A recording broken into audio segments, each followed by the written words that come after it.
Hey guys, tonight we're stepping back in time, not to some idyllic, sun-drenched paradise, but to a place brimming with a dark, glittering allure, Colonial Shanghai. Imagine, if you will, the year is something like 1905, maybe 1910.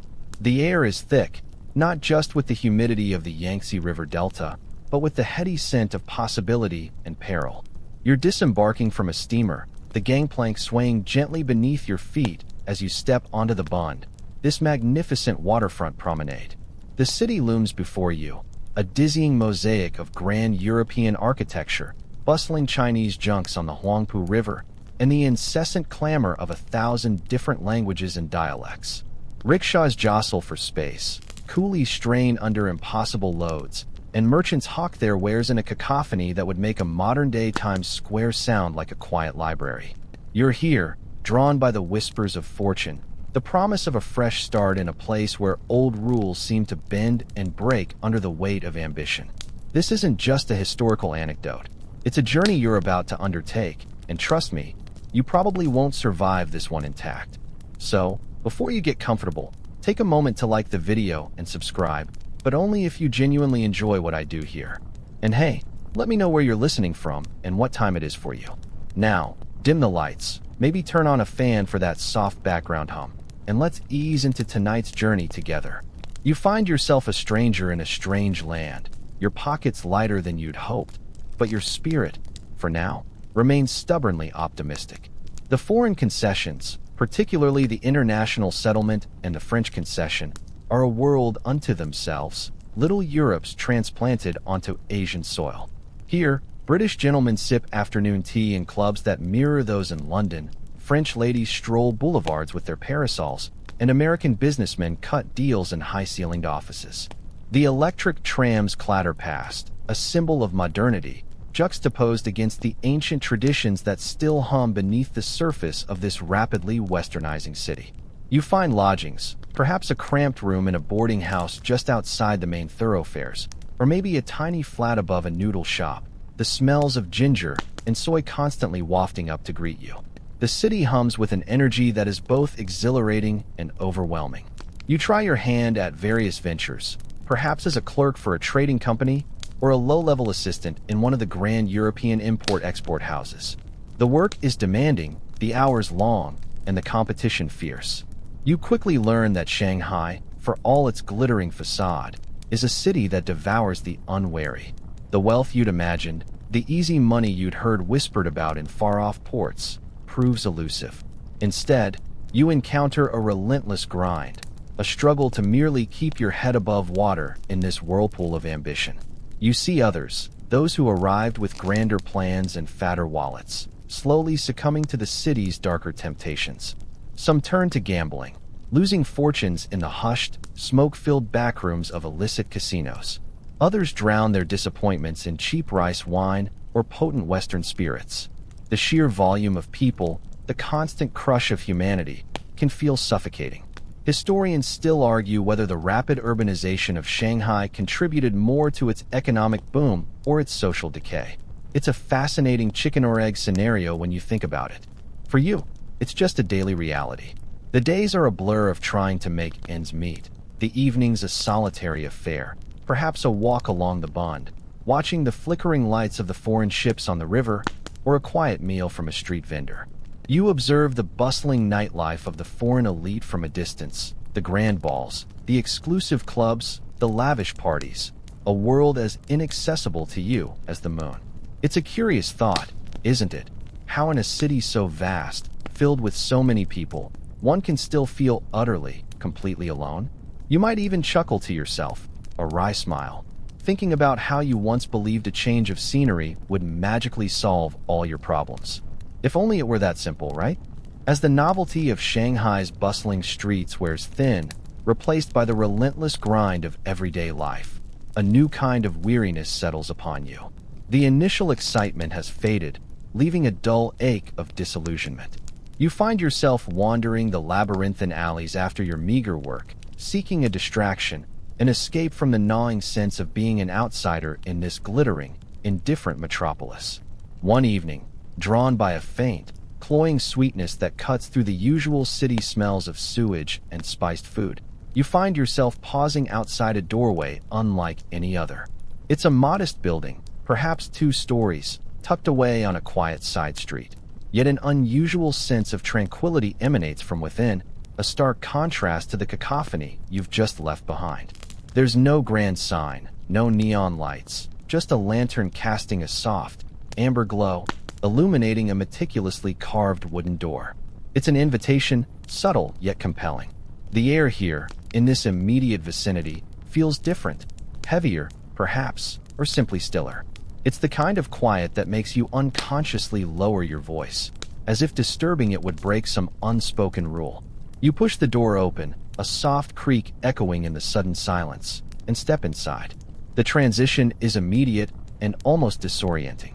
The harsh glare of the street lights and the cacophony of the city outside vanish, replaced by a warm, dim glow from ornate lamps. The air, as you'd noticed, is thick with that sweet, slightly earthy aroma, a scent you can't quite place but which immediately begins to work its subtle magic, soothing something restless within you. This, you realize with a slow dawning, is an opium den, but it's not the squalid, dangerous place your Western upbringing might have conjured. This particular establishment, at least, possesses an almost aristocratic air. The floors are covered in rich, worn carpets, silencing your footsteps. Low divans and padded benches are arranged artfully, each equipped with small, lacquered tables holding delicate lamps and curious, elongated pipes. Shadows dance playfully on the walls, cast by the flickering lamplight, making the space feel both intimate and expansive. Figures recline on the divans, some alone in quiet contemplation, others in hushed conversation, their faces softened by the dim lighting and, you suspect, by the drug itself. There's a peculiar sense of camaraderie, an unspoken understanding among the patrons, a shared pursuit of oblivion. It's a bit like finding a secret club you didn't know existed, isn't it? Except this club offers a very particular, very potent kind of membership. A hushed voice greets you. The proprietor, perhaps, a man with knowing eyes and a calm demeanor that seems unaffected by the hazy atmosphere. He doesn't press you, doesn't try to hard sell anything. He simply observes, offering a silent invitation to join this serene, almost dreamlike world. You notice the meticulous care taken with the pipes, each one a work of art, polished to a gleam. The small, clay bowls attached to them hold a dark, viscous substance, the opium itself, prepared and ready. It's a far cry from the bustling tea houses or noisy taverns you've frequented. This place offers not just a physical escape from the city's demands, but a psychological one. You see a Westerner, perhaps a sailor or a disgruntled merchant, nodding off peacefully in a corner, a faint, contented smile on his lips. This image, oddly enough, makes the experience seem less foreign, less dangerous. After all, if they can find solace here, why not you? The historical reality of these dens varied wildly. Some were indeed squalid pits of despair, while others, like this one appears to be, catered to a more affluent clientele, even European expatriates seeking alternative pleasures. Historians still argue whether the allure of these more refined dens contributed to the widespread adoption of opium among certain segments of the foreign population rather than just the destitute. It's an interesting point. Sometimes, comfort can be just as dangerous as desperation, don't you think? You sit down, perhaps on a cushion near a window overlooking a small, tranquil courtyard, the scent of jasmine mingling subtly with the opium. The proprietor approaches, not with a sales pitch, but with an offer of tea, served in a delicate porcelain cup. He doesn't immediately suggest the opium, letting the atmosphere work on you, allowing the soft murmurs and the pervasive, sweet scent to seep into your consciousness. It's a psychological masterstroke, really. No pressure, just an overwhelming sense of calm, an almost irresistible invitation to sink into the quietude. You can almost hear your worries whispering goodbye as they pack their bags and head for the hills. The tea is warm and fragrant, a gentle counterpoint to the thick, sweet air. You watch as the proprietor, or perhaps one of his assistants, meticulously prepares a pipe for another patron. There's a ritualistic quality to it, a slow, deliberate dance of flame and smoke. A small, bead-like portion of the dark, sticky opium is placed on the end of a long needle, heated gently over a lamp until it softens and swells. Then, with practiced grace, it's transferred to the tiny bowl of the pipe. The whole process is mesmerizing, almost meditative. It's a far cry from, say, making a cup of instant noodles. This is an art form. Curiosity, that ancient serpent, begins to coil around your thoughts. You've heard the stories, of course. Whispers of altered states, of vivid dreams, of an escape from the mundane. Your mind, weary from the constant struggle of life in Shanghai, begins to entertain the notion. The proprietor, seemingly sensing your unspoken contemplation, approaches again. He doesn't speak, merely gestures subtly towards a vacant divan, then to a freshly prepared pipe on a nearby table. There's no pressure, just an unspoken invitation. It feels less like an illicit transaction and more like a gentle suggestion to relax, to simply be. You recline on the divan, the plush cushions molding to your tired body. The pipe feels surprisingly light in your hand, its long stem cool against your fingers. The bowl, still warm from its preparation, emits that sweet, cloying aroma, now more intense, closer. You recall old tales, perhaps from travel logs or sensationalist newspapers back home, describing opium dens as dens of iniquity and depravity. Yet, this place, with its quiet calm and almost monastic atmosphere, challenges those preconceived notions. Historians still argue whether the romanticized depictions of opium dens in popular culture, both East and West, contributed to their allure and wider acceptance among certain social strata. It's almost as if the forbidden fruit was being served on a silver platter. You take a tentative puff, drawing the smoke into your lungs as instructed by a quiet nod from the assistant. The taste is bitter at first, a strange, earthy flavor, quickly followed by the overwhelming sweetness. It's not quite what you expected, not an immediate jolt like strong liquor. Instead, it's a warmth that spreads slowly, starting in your chest and radiating outwards, a gentle, pervasive calm. Your muscles, which you hadn't realized were so tense, begin to relax, unraveling like a tightly wound spool of thread. The sounds of the den, the soft murmurs, the gentle bubbling of other pipes, become distant, muffled, as if you're suddenly listening through a thick pane of glass. A peculiar sensation washes over you, a subtle shift in perception. The room doesn't spin, there are no sudden flashes of light, nothing dramatic. Instead, the edges of your vision soften, colors seem a little richer, and the air around you feels almost velvety. Your thoughts, which moments ago were racing with worries about money, work, and the relentless demands of the city, begin to slow. They drift, like lazy clouds across a summer sky, losing their urgency, their sharp edges blurring. It's a feeling of profound peace, a quiet contentment that settles deep within your bones. You might even let out a soft sigh, a release of tension you hadn't known you were holding onto so tightly. It's a pretty effective off-switch for your brain, isn't it? A quick escape from the daily grind, no assembly required. The second puff deepens the sensation. You feel a lightness, as if the weight of your own body has diminished.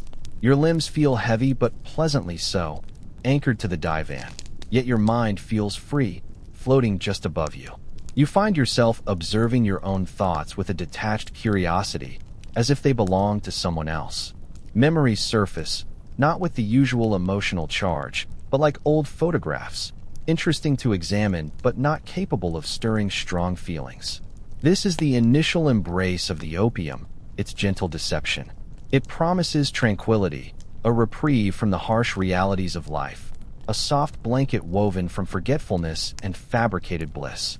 You aren't experiencing grand hallucinations, not yet.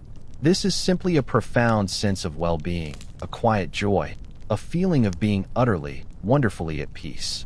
And for a soul weary from the relentless demands of colonial Shanghai, this peace is a siren's song, incredibly difficult to resist. You can almost hear your inner voice whispering, "Just 5 more minutes of this, then I'll totally get back to being productive." That first encounter with opium, gentle as a summer breeze, leaves an indelible mark. The memory of that profound tranquility lingers, a stark contrast to the relentless anxieties of your daily existence. The city outside the den's walls seems to grow harsher, its demands more insistent, its noises more grating. Your meager earnings feel even more insufficient, your work more tedious. The allure of the opium den, its promise of effortless peace, begins to tug at you with an insidious persistence. It's like having a little cloud of calm follow you around, always just out of reach, unless you go back. Initially, you resist. You tell yourself it was a one-time indulgence, a fleeting experiment. You try to immerse yourself in your work, to find solace in the familiar routines. But the memory of that serene detachment, the feeling of your worries dissolving into thin air, is a powerful current pulling you downstream. You find yourself gazing at the ordinary world through a new, slightly distorted lens, where everything seems just a bit duller, a shade less vibrant than the world glimpsed through the haze of opium. It's a bit like watching a movie in black and white after having seen it in glorious Technicolor, isn't it? Everything just feels muted. Then, one evening, after a particularly frustrating day at your clerk job, perhaps a scolding from a perpetually disgruntled European supervisor, or a deal that fell through costing you a promised commission, the pull becomes irresistible. Your feet, almost of their own accord, guide you through the familiar winding alleys.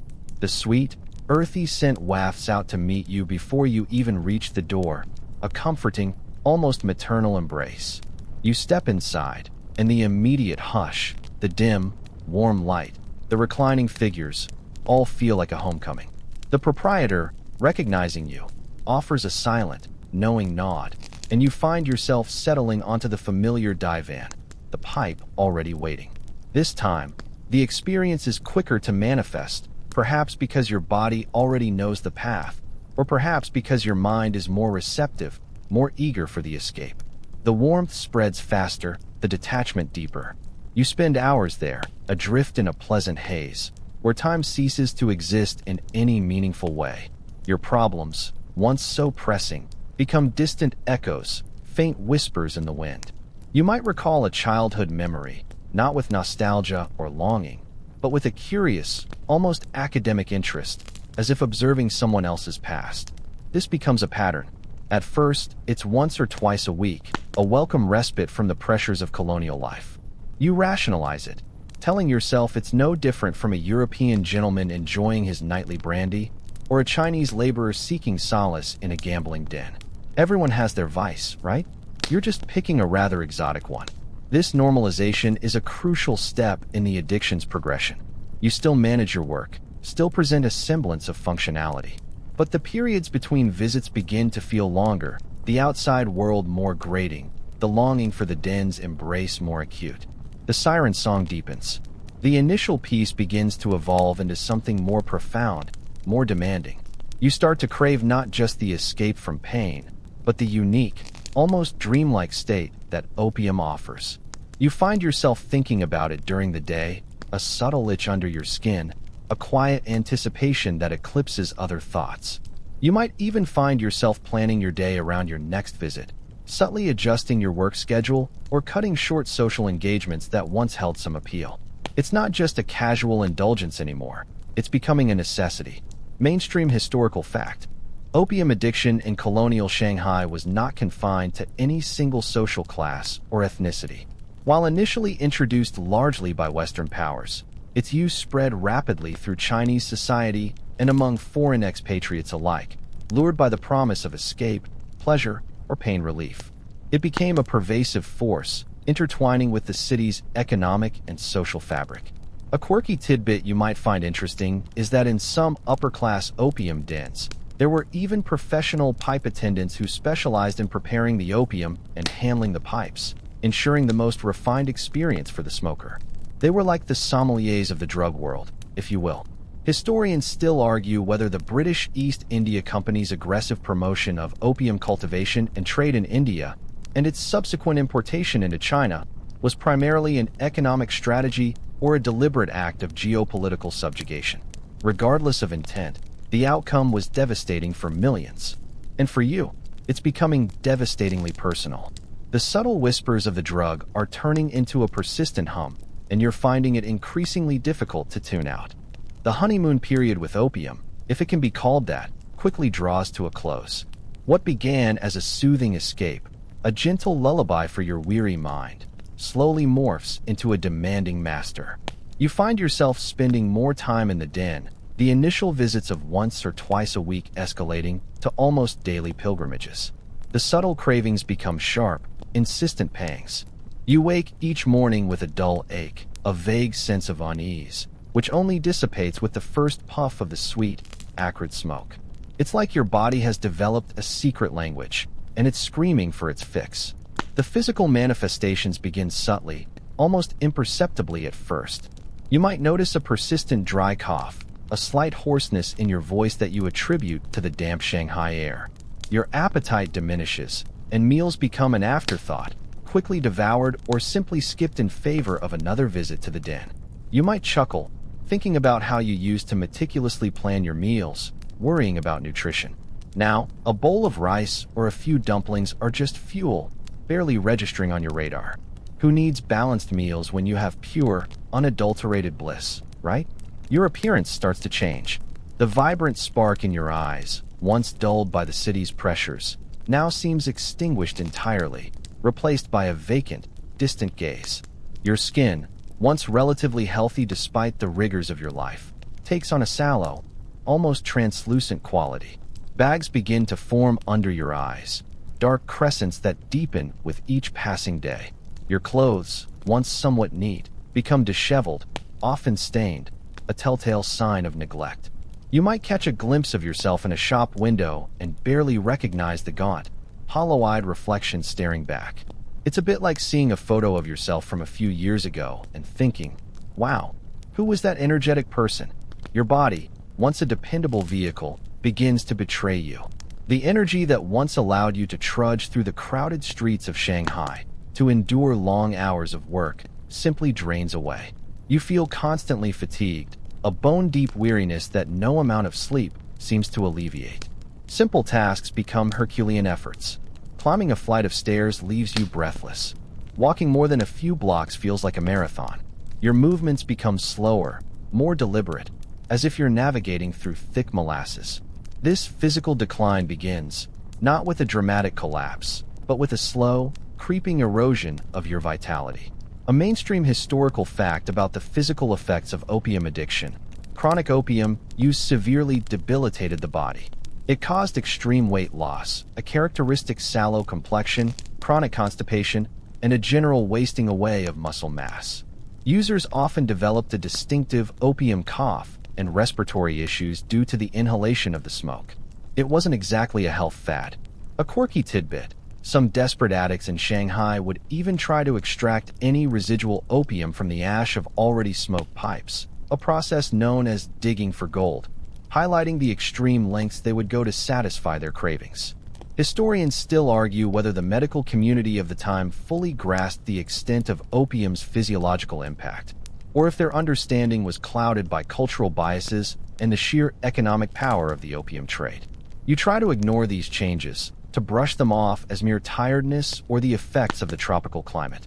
But the undeniable reality is that your body is protesting, subtly at first, then with increasing urgency.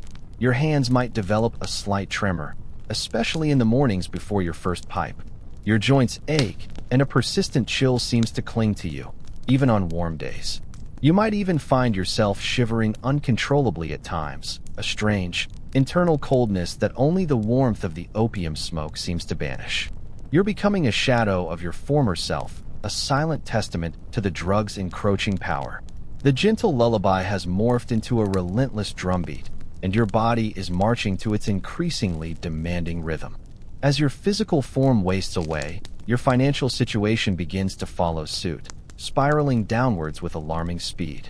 What little money you initially brought to Shanghai, or what you managed to earn in those first hopeful months, now flows like water through a sieve, directly into the coffers of the opium dens. The occasional visit has become a daily, then multiple times a day, ritual. Each pipe, each hour spent in that hazy oblivion, costs money, money that you increasingly don't have.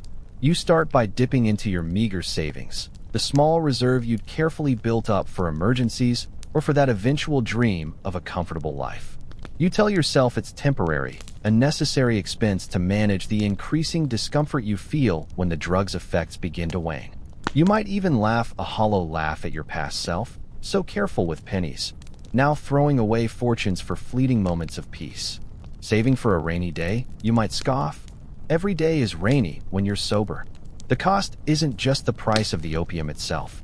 It's the constant need for more, the increasing tolerance that demands larger quantities to achieve the same effect. It's the lost work hours as you drift in the den, or the days you're too fatigued or too ill from withdrawal to even leave your squalid room. Your employer, if you still have one, notices your declining performance, your frequent absences, your general unreliability. Warnings become more frequent. Then eventually, inevitably, you find yourself jobless, cast out onto the unforgiving streets of Shanghai. Just another statistic in a city teeming with desperate souls. With no income, the desperate scramble begins. You start selling your possessions, one by one. First, it's the small luxuries, a decent coat, a prized book, a keepsake from home. Then it's the necessities, a pair of sturdy shoes, a warm blanket, anything that holds even a sliver of value. You become intimately familiar with the pawn shops of Shanghai, their greasy proprietors and their merciless rates, exchanging what little you have for a fraction of its worth, just enough to buy another pipe, another brief escape. Each transaction chips away not just at your possessions, but at your dignity.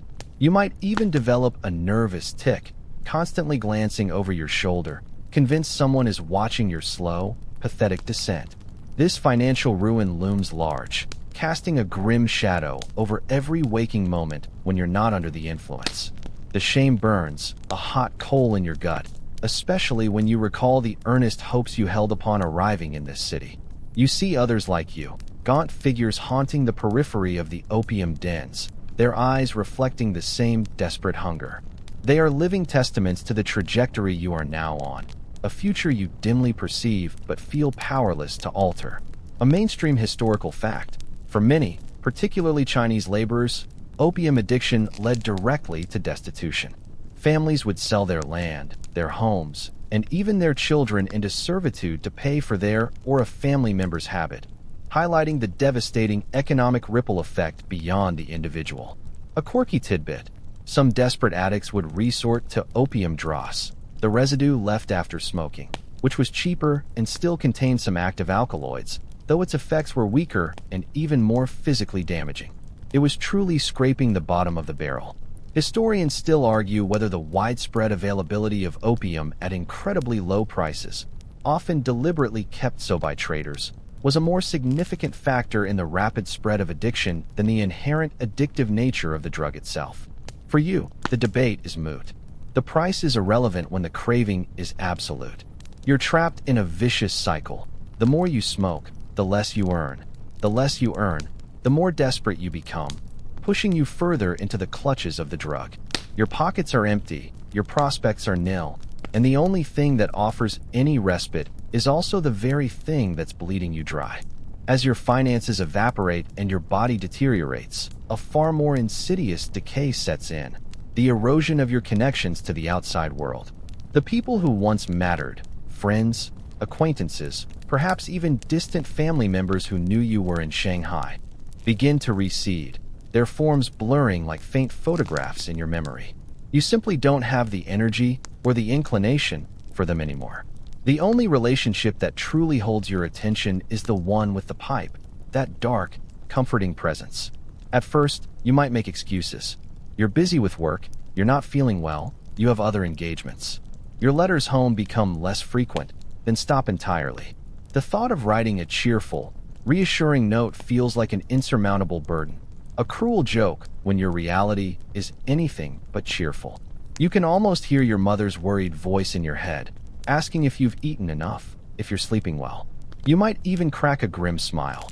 Sleep is a luxury, and food is often forgotten. The people you once socialized with, perhaps fellow Westerners from your home country, or even some friendly Chinese merchants, gradually stop calling. Your erratic behavior, your increasingly disheveled appearance, and your persistent odor, that sweet, telltale scent of opium that clings to your clothes and breath, make you an unwelcome presence. Conversations become difficult. Your attention span has shrunk to the size of a pea, and anything that isn't directly related to your next smoke feels utterly irrelevant. You might nod along, pretending to listen, but your mind is already miles away, planning your next visit to the den. It's like trying to have a serious conversation with someone whose phone just buzzed every 5 seconds with a new notification. Annoying for them, impossible for you. Your world, once expansive and full of potential, shrinks to the confines of your dilapidated room and the dark, smoky warmth of the opium den. The den becomes your sanctuary, your church, your only social circle. Here, amongst fellow addicts, there's no judgment, only a shared understanding of the craving, the release, the endless cycle. You communicate in hushed tones, often in silence, bound by the common thread of your addiction. This social isolation sets in like a slow, creeping fog, obscuring everything you once held dear.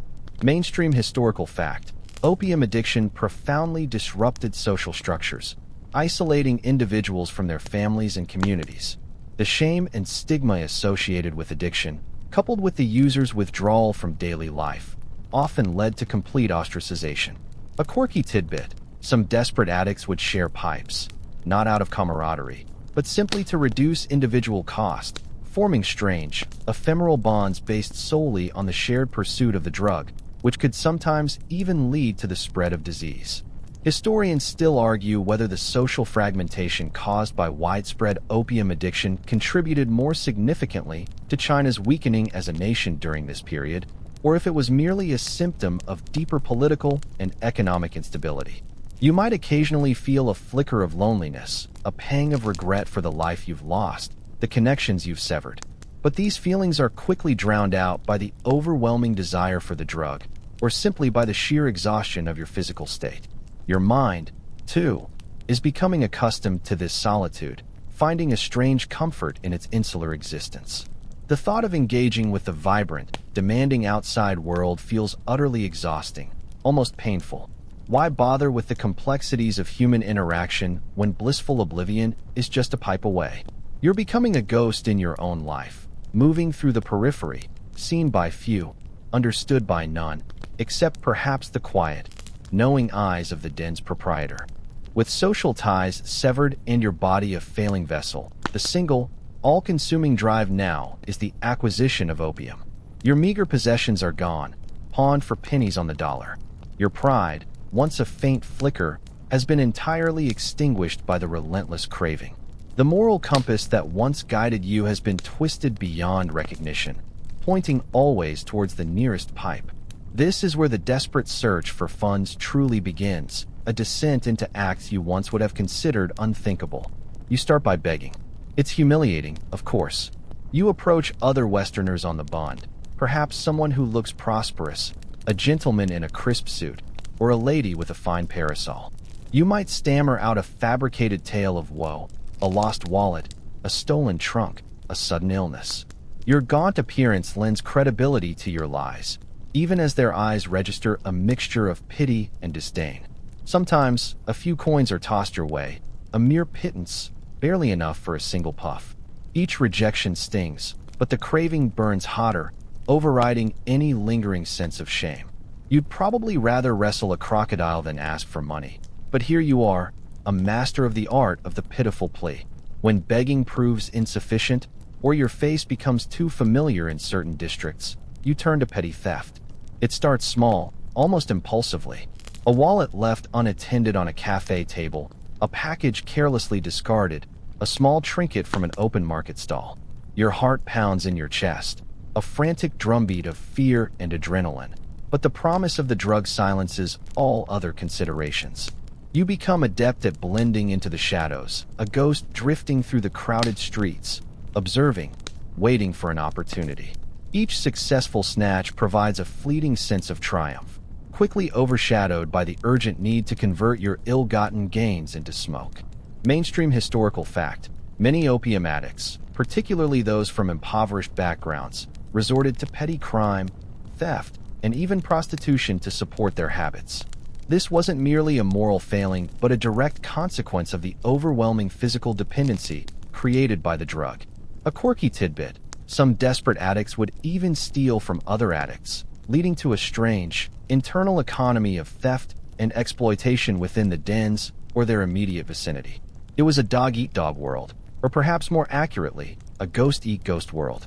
Historians still argue whether the criminal activities associated with opium addiction were a primary cause of social unrest in Shanghai, or if they were a secondary symptom of the broader societal breakdown caused by the drug trade and colonial exploitation. The line between right and wrong blurs until it ceases to exist.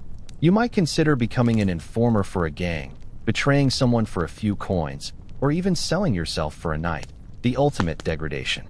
The thoughts flash through your mind, repulsive yet increasingly tempting as the withdrawal pains begin to gnaw. Your body trembles, your stomach clenches, and a cold sweat breaks out on your brow. In that moment, the opium becomes not just a pleasure, but a necessity, an antidote to unbearable suffering.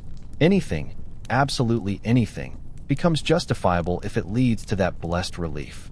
The rational part of your brain, that little voice that used to whisper about consequences, is now completely muted by the screaming, demanding voice of addiction. You are no longer yourself. You are merely a conduit for the drug's relentless hunger. The desperate scramble for funds, the constant low-level anxiety of being without your fix, culminates in an inevitable and terrifying reality, the onset of withdrawal. You might wake up one morning with an unfamiliar, profound dread coiling in your gut. The usual dull ache is now a sharp, insistent pain. Your body, deprived of its daily dose, begins to scream in protest. This is where the horrors of withdrawal truly begin, stripping away any last vestige of the pleasant delusion the opium once offered. It starts subtly, a restless agitation that makes it impossible to lie still. Your limbs twitch involuntarily, a maddening dance beneath your skin. A profound chill, despite the Shanghai humidity, permeates your bones, making you shiver uncontrollably. Goosebumps prickle your skin, giving you the sensation of being constantly cold, as if someone left a window open inside you. You might try to bundle yourself in what few rags remain, but the cold is internal, a deep-seated misery that no external warmth can penetrate. You might even find yourself chattering your teeth, a desperate, rattling sound in the quiet of your room. It's like having a bad flu, but multiplied by 1,000, and with no end in sight. Then come the aches. Every muscle, every joint, screams in unison. Your back feels like it's being slowly pulled apart. Your legs ache with a dull, throbbing pain, and your head feels like it's caught in a vice, pounded by invisible hammers. You might groan aloud, a pathetic sound that barely escapes your parched throat. Your stomach rebels, churning with nausea, leading to relentless vomiting and diarrhea that further dehydrates your already weakened body. You become a prisoner in your own skin, constantly running to and from a filthy bucket, your strength ebbing with each spasm. It's a truly glamorous look, let me tell you. Sleep becomes an impossible dream. Even if you manage to drift off for a few minutes, you're plagued by terrifying, vivid nightmares, waking up in a cold sweat, your heart pounding. The world outside your room becomes a blur, an indistinct backdrop to your internal torment. The sounds of the city, once a comforting hum, now grate on your raw nerves. Each rickshaw bell, each hawker's cry, piercing you with agonizing clarity. You might curl into a fetal position, rocking back and forth, desperate for any shred of comfort, any moment of relief. Mainstream historical fact: opium withdrawal is a brutal experience, characterized by severe physical symptoms including intense muscle and bone pain, diarrhea, vomiting, cold flashes with goosebumps. Cold turkey gets its name from this, involuntary leg movements, and profound insomnia. It often lasts for days, sometimes weeks, and can be so agonizing that addicts will do anything to avoid it. A quirky tidbit: some desperate addicts would use raw opium, which was less refined and cheaper, in an attempt to stave off withdrawal, though it often provided less potent effects and carried more impurities. Historians still argue whether the extreme fear of withdrawal, rather than the initial pursuit of pleasure, became the primary driver for sustained addiction in many individuals. For you, there's no debate. The fear of this agonizing pain now dwarfs any memory of pleasure. You are trapped, held hostage by your own body, screaming for the only thing that will silence its relentless demands. As your body writhes in the throes of withdrawal, your mind, deprived of the drug's soothing veil, begins to unravel. The detachment that opium once provided, that blissful separation from reality, now twists into something far more sinister. Delusions and paranoia take hold. Your brain, starved and desperate, starts playing cruel tricks on you, blurring the lines between what's real and what's a figment of your tortured imagination. The shadows in your dilapidated room no longer merely dance.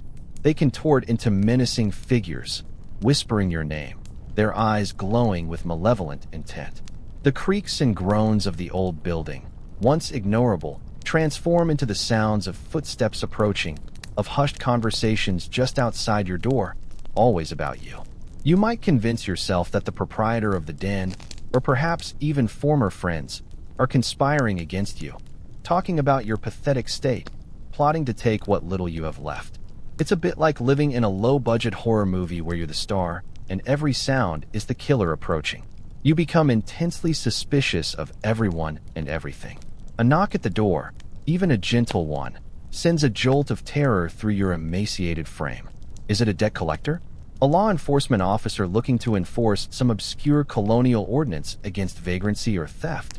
Or worse, is it someone trying to take your non-existent opium, or somehow prevent you from getting your next fix? You might press yourself against the wall, eyes wide with fear, listening intently, your breath ragged in your throat. You start to see hidden meanings in innocent gestures, coded messages in casual glances.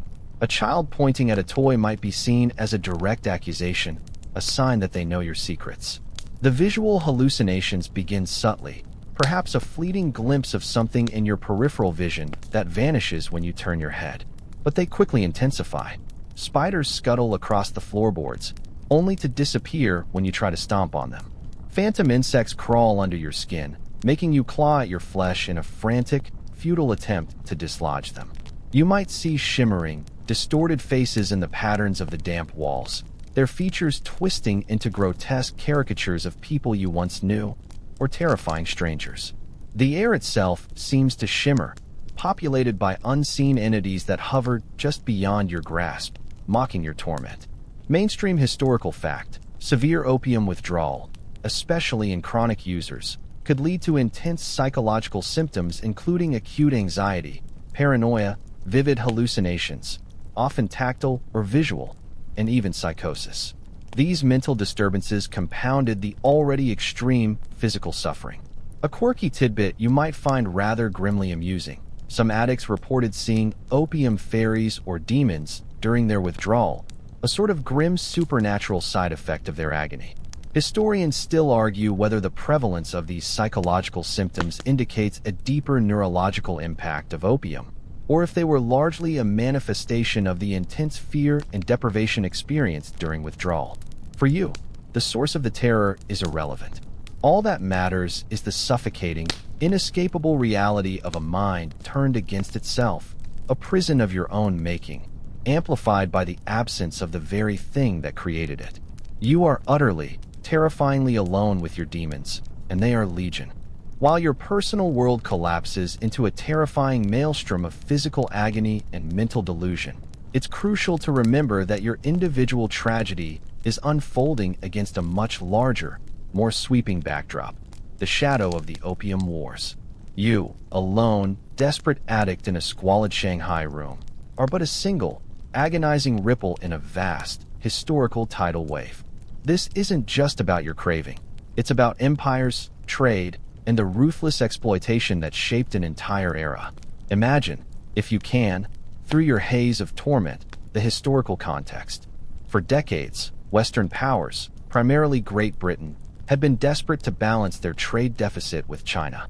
China possessed highly sought-after goods like tea, silk, and porcelain, but wanted little in return from the West. The solution, for the British at least, became opium. Grown in British India, it was aggressively pushed into the Chinese market, creating millions of addicts. The Qing dynasty emperors, horrified by the social and economic devastation, tried to ban the trade, seizing opium shipments and attempting to stem the flow. You might, in a lucid moment, recall hearing whispers of these conflicts, perhaps in a drunken conversation in a Shanghai tavern before your descent, or a fleeting mention in a foreign newspaper. This resistance from China led directly to armed conflict. The First Opium War, 1839 to 1842, saw technologically superior British forces easily defeat the Qing military.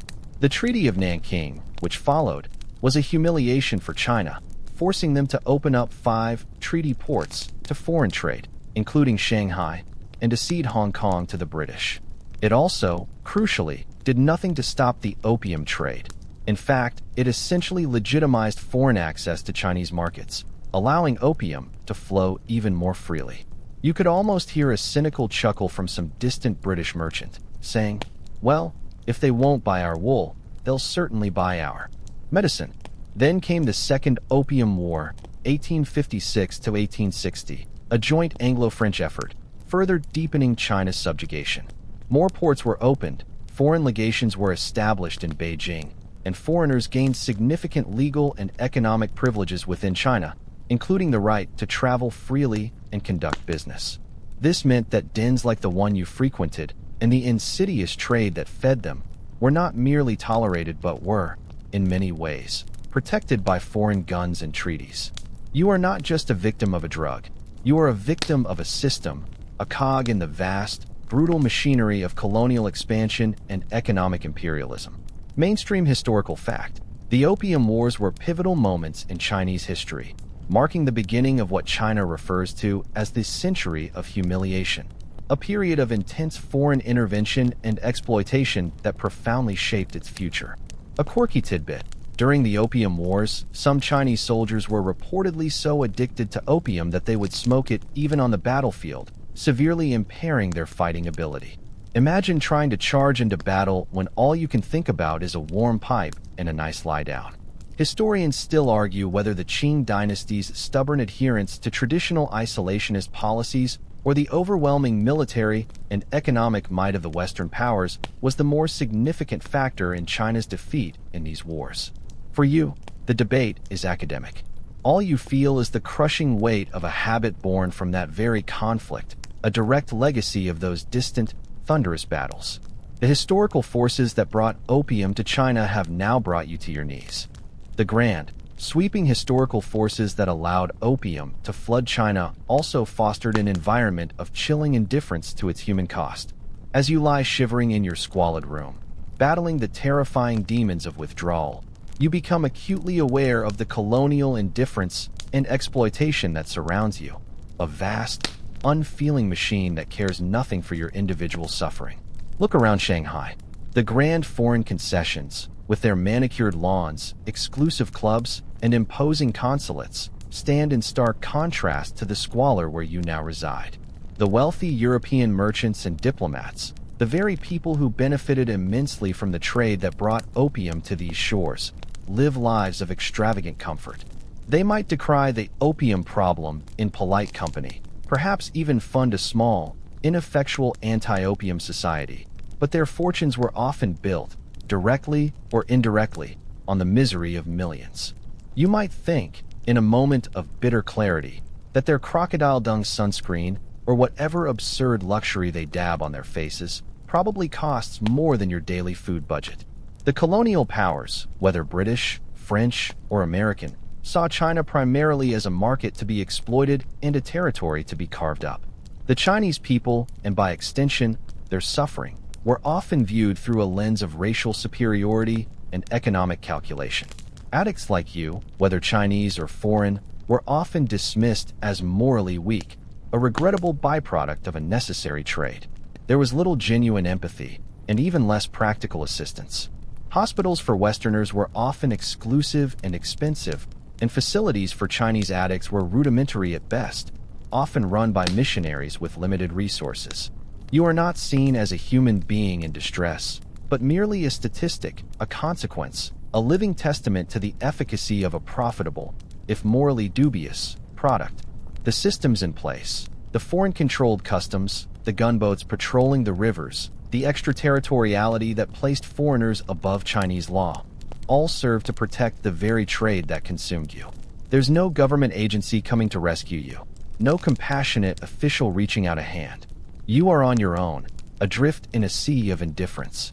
Mainstream historical fact: colonial powers often turned a blind eye to the devastating social consequences of the opium trade, prioritizing economic gains and geopolitical influence over the well-being of the Chinese populace, and even their own citizens who fell victim to addiction.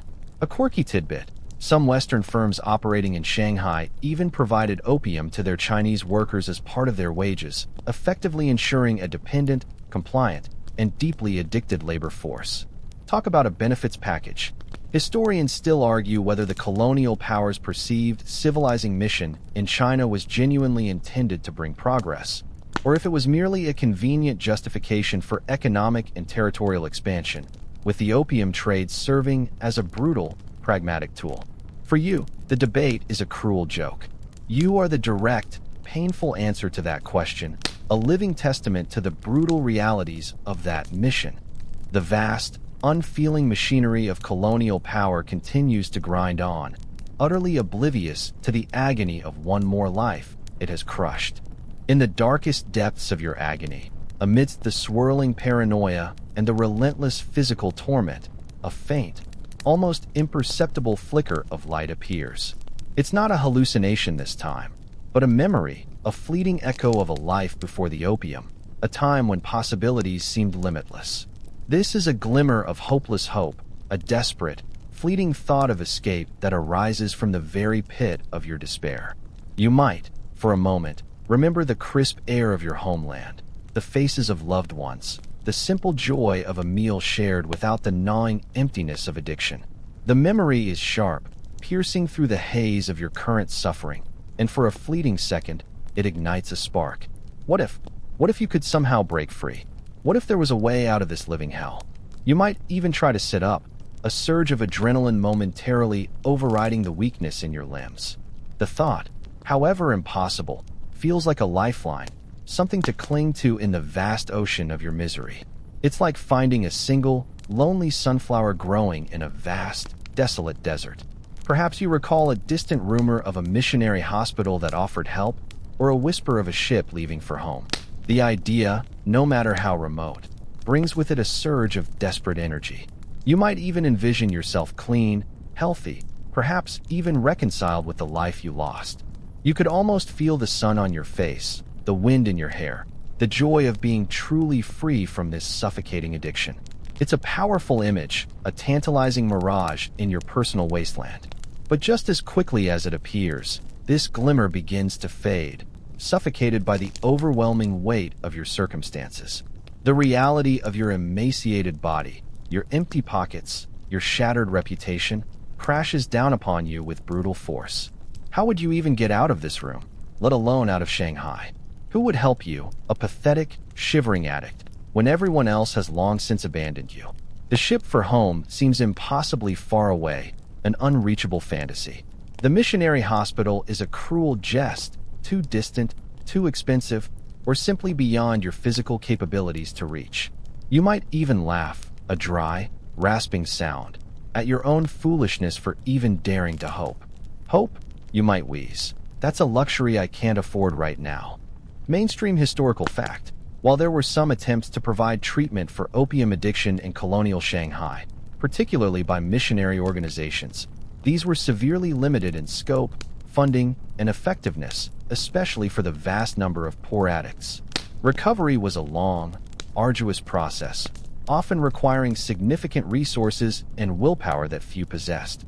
A quirky tidbit: some individuals attempting to quit would try self-detoxification methods, including binding themselves to beds or consuming vast quantities of water, but these were largely ineffective and incredibly dangerous. Historians still argue whether the lack of widespread, effective rehabilitation programs in colonial Shanghai was due to a genuine lack of medical understanding or a deliberate oversight by authorities who benefited from the continued flow of opium. For you, the answer is irrelevant. The idea of escape, once a bright beacon, shrinks to a tiny spark, then gutters and dies, leaving you in deeper darkness than before. The weight of your circumstances, the sheer impossibility of breaking free, is simply too heavy. The brief, tantalizing flicker of hope has been extinguished, leaving behind an even deeper, more profound sense of despair. Your body, already ravaged, now succumbs completely. This is the final descent into oblivion, a slow, agonizing surrender to the drug's ultimate power. There's no fight left within you, no will to resist. The once bright spark of your existence dims, then gutters, leaving only a hollow shell. You no longer leave your squalid room. The pain of withdrawal, though still present, merges with a pervasive apathy, a dullness that numbs even the agony. Your body is a leaden weight, barely capable of movement. You might lie curled on your filthy mat, staring blankly at the stained ceiling, the world outside reduced to indistinct murmurs. Hunger and thirst become distant sensations, easily ignored, your body running on fumes, consuming itself from within. You are fading, slowly, inexorably. The once vivid hallucinations of paranoia now give way to a more benign, though equally disturbing, dreamlike state. You drift in and out of consciousness, caught in a swirling eddy between wakefulness and a drug-induced stupor. Dreams and reality intertwine, indistinguishable. You might see long-dead relatives, their faces hazy, their voices faint whispers. You might relive moments from your childhood, not with joy or sorrow, but with a detached, almost ethereal quality, as if watching a play from a great distance. It's like your brain is just playing the greatest hits of your life, but on a broken record player. Your breathing becomes shallow, ragged, punctuated by a persistent, rattling cough. Your skin takes on a translucent quality, pulled taut over your prominent bones. The light in your eyes, if any remains, is distant, unfocused, reflecting nothing of the vibrant individual you once were. You are merely existing, a breathing testament to the drug's complete victory. The proprietor of the den might send a boy to check on you, or perhaps a fellow addict will wander in, but their visits are fleeting, perfunctory. There is nothing left for them to take, and nothing left for them to offer. You are beyond help, beyond hope. Mainstream historical fact. The final stages of severe opium addiction often led to a state of profound cachexia, wasting away, extreme weakness, and ultimately, death, often from complications like pneumonia, malnutrition, or other opportunistic infections, as the body's immune system was severely compromised. It was a slow, agonizing end. A quirky tidbit: some desperate addicts, in their final moments, were said to crave even the smell of opium, illustrating the absolute psychological and physical grip the drug held. It truly became their entire world. Historians still argue whether the widespread deaths from opium addiction were primarily due to the direct physiological effects of the drug or the compounding factors of poverty, malnutrition, and lack of medical care prevalent in colonial Shanghai. For you, the ultimate cause is irrelevant. The outcome is the same. Your journey has reached its tragic, inevitable conclusion. Your body and mind have surrendered completely, leaving only a hollow shell, a flicker of life barely sustained, waiting for the final, quiet fade to black. The faint, rag breath eventually ceases. The once bright spark that animated you, the hopes and dreams that brought you to Shanghai, are now irrevocably extinguished. Your body, a mere husk, lies still in the dim, stale air of your forgotten room. This is the forgotten fate, the quiet, unremarked end of a life consumed by the terrifying grip of opium in colonial Shanghai. You are just one among countless others, a name unrecorded, a story untold, swallowed by the vast, indifferent maw of history. No grand funeral procession marks your passing. No mournful eulogies are whispered over your remains. Perhaps a landlord, after a few days of unanswered knocks, forces open your door, finding your lifeless form. A brief, perfunctory report might be filed by a bored colonial official, your cause of death vaguely attributed to wasting or general debility, with the underlying truth of opium addiction discreetly omitted from official records, or simply chalked up to the native problem. Your body might be carted away to a pauper's grave, buried anonymously in a mass plot, indistinguishable from the thousands of others who met similar ends in this teeming, merciless city. The opium den, the scene of your temporary escapes and ultimate demise, continues its trade, oblivious to the loss of one more patron. Other desperate souls will fill your vacant divan, seeking the same fleeting oblivion, destined for a similar, tragic fate. The sweet, cloying scent of opium will persist in the air, a constant, insidious perfume over the city's dark underbelly. The foreign powers will continue their lucrative trade, their coffers swelling, their consciences conveniently dulled by distance and self-interest. The grand buildings on the Bund will continue to rise, symbols of wealth and progress, standing in stark contrast to the hidden suffering in the city's forgotten corners. It's almost comical, isn't it? How the world just keeps spinning, completely unbothered by one less spin from you? Mainstream historical fact: the sheer scale of opium addiction and its associated mortality in China during the 19th and early 20th centuries was immense, with millions estimated to have died directly or indirectly from its effects. Many of these deaths went unrecorded or were dismissed with vague medical diagnoses. A quirky tidbit: sometimes the belongings of deceased addicts, if they had any left, were quickly scavenged by others, sometimes even before the body was cold, highlighting the grim survival instincts fostered by the desperation of the era. Historians still argue whether the long-term demographic impact of widespread opium addiction, including its effect on birth rates and life expectancy, has been fully appreciated in the historical narrative of modern China. For you, the narrative has ended. Your story serves as a chilling, whispered warning from the past, a stark reminder of the terrifying power of addiction and the devastating indifference of a world shaped by avarice. Your final moments, if they could even be called that, were a quiet fade, a whisper into the vast, indifferent history of colonial Shanghai. You are a ghostly echo, a silent testament to the devastating cost of a single, insidious pipe. Now, as the final echoes of that tragic journey fade, and the ghost of your past self recedes into the murky depths of history, let your mind gently disengage from the shadows of colonial Shanghai. The bustling streets, the sweet, cloying scent of the opium dens, the despair and the fleeting, false solace. All of it is now simply a story, a chapter closed. You are safe, here in your bed, far removed from the chilling realities we've explored tonight. Feel the softness of your pillow, the comforting weight of your blanket. Let the lingering images dissolve, replaced by the calming quiet of your own space. This historical journey, though somber, is now complete, its purpose served. Allow yourself to drift, to let go of any lingering tension or thought.